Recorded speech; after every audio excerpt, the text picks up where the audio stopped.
It's the Kink Consultant podcast, where we're turning up the heat on all things kink and dating, relationships, and pop culture. So close the door, plug in your headphones, and let's get down to it. Welcome to the very first episode of the Kink Consultant, where we explore the world of kink, BDSM, and all things sex positive. I'm your host, Amanda Dames, and today I want to take you on a little journey of how I became the Kink Consultant. It is probably the number one question I get asked when you tell people your job is being a kink consultant. Number one is, what is that? And the second is, how did you become that? And I figured there was no better time to address those questions than here on our very first episode. For today, it's just me, but in the future, I'm going to be bringing on experts in all fields of kink and BDSM, sex positivity. We'll have therapists on and other kinky creators that you may know from TikTok and Instagram, as well as other practitioners.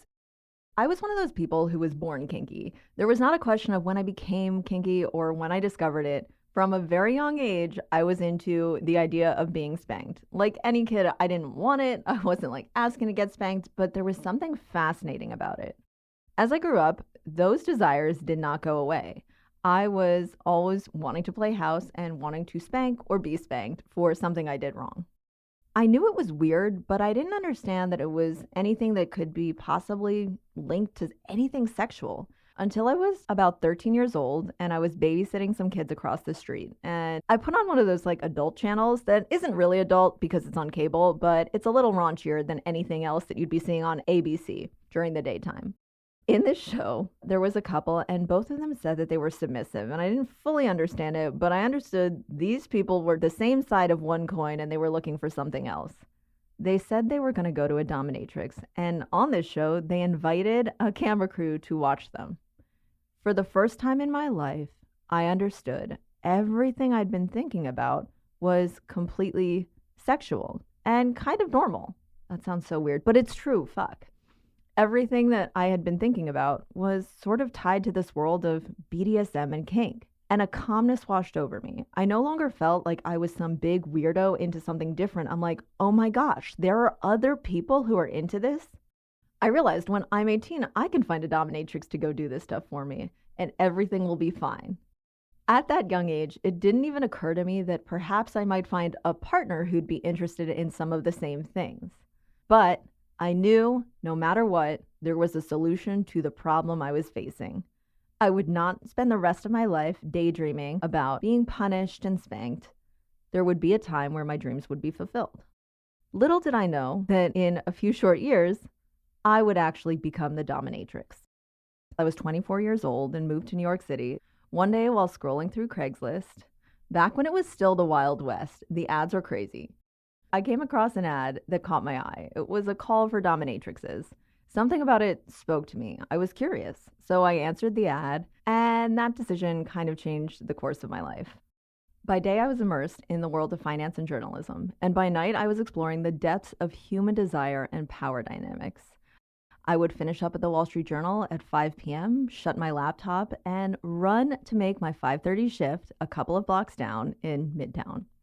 Going in, I never knew what I was going to get, what type of client was going to walk in, if they were going to choose me, and if I'd actually be able to do the job. Oftentimes, I wasn't sure I was such a good dominatrix as I was someone that they could tell their fantasies to in great depth, which is sometimes all they really wanted. Someone to care and understand what made them tick. And that made me love going back to that job time and time again. Was I a 10 out of 10 as a dominatrix? I'm not sure, but I definitely got repeat clients because we enjoyed talking to each other. Being a dom was empowering. It was a role that allowed me to channel parts of myself that were otherwise hidden. I had never been able to explore these depths with anyone, and now strangers were coming in and they wanted my expertise to help them explore their fantasies. It wasn't just about the power or control, though. It was about understanding people, what drives them, what they crave, what they fear. It was about creating a space where people could safely explore the parts of themselves that they kept locked away. And it was never just one type of person. People from all walks of life were walking in those doors and asking for all different types of things. Things that were kind of normal. They wanted to be spanked or hit with a belt. They wanted nipple clamps or CBT, cock and ball torture. And some things were legal, admittedly, others less so. The one thing a lot of people don't understand is when you hire a dominatrix, you are not having sex with that person. It is a different world. If you want to have sex, you go to an escort. If you want a submissive experience, you go to a dominatrix. As much as I loved my work, eventually I had to make a choice. My career at the Wall Street Journal was taking off. They were sending me around the globe to do the work I was doing, and I wasn't able to make my shifts at the dungeon. The owner of the dungeon gave me a choice: make my 3 shifts a week or quit the job. I couldn't maintain the balance between these two worlds forever. So I stepped away from being a dom to focus on my real career. But I never really left that world behind. There was always a part of me that missed it. The connection, the exploration, the freedom to be who I truly was. It was the one job where, even though I was pretending to be hundreds of other people and characters, I was actually just being myself. 6 years later, I found myself still yearning for that part of my life. I openly would say it was the best job I ever had. And that's when I decided I had to find a way to go back to it. And maybe it wasn't being physical with people and playing the role of a dominatrix, but doing the part of the job that I enjoyed the most. Talking to people about their kinks, helping them feel more normal about it, and making them feel less ashamed of what they wanted, because I was interested in what they were into, and maybe other people would be as well. I would talk to my clients about why they wanted what they wanted, where it came from if they knew, and what they enjoyed about it so much. I wanted to understand the why behind every kink, what drove them, where it started, how long they'd been interested in it, and if they shared this with anyone else in their personal lives. The story that kept coming up with almost every client that I met was when they were younger. Admittedly, most of my clients were in their 50s or above. And when they were younger, they didn't have access to the internet. They didn't know that this was an option that they could have in their real life. They thought the only option was to keep it hidden. So they married the woman they were supposed to marry, and they had the life they thought they were supposed to have. But this piece was always missing. And they felt forced to find a professional to fulfill it for them. That always struck me as deeply sad. A bunch of people who have what I consider a very normal desire, but who had too much shame and lacked the context for understanding what kink was or why they were interested in it. It just seemed like such a solvable problem had someone spoken to them early enough. I myself had gone through my own versions of shame and embarrassment about being kinky, about desiring things that weren't considered normal. Personally, it took me a long time to understand that there was nothing wrong with being kinky. Kink isn't something to be ashamed of. It's a valid expression of intimacy, trust, and connection. Years later, I found myself still yearning for that part of my life. I needed to find a way back to that work. That's when I decided to sign up for a course to become a sex and relationship coach. I knew that my experience as a dominatrix and my deep interest in kink gave me a unique perspective, an expertise that not everyone had. So I took the Somatica course for sex and relationship coaching, and I found my own way to specialize in kink. I knew that my deep interest in it and my unique perspective would make me the perfect person to help people who are kinky or interested in kink explore it for themselves. But let me take a step back and talk about something that's really important to me when it comes to this type of work. My whole aim is to demystify and deshamify kink. Growing up, I was so embarrassed that I was different. People would tell me, "You're weird," or "You're different." "You're quirky" is something that I heard definitely weekly. And when I realized I had kinky desires, I felt like it was just one more thing that proved I was different and I was weird and maybe even a little bit broken. Because when all of my friends were talking about boys and how cute they were and how they wanted to make out with them, I was thinking I would really love if that boy would spank me. Definitely not something I would ever say out loud, for obvious reasons. We were young, and it was different than what everyone else was looking for.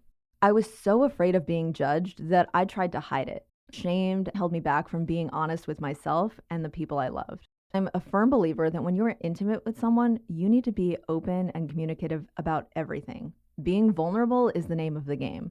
But I couldn't even be vulnerable enough to share something that really turned me on and that I really wanted in the bedroom.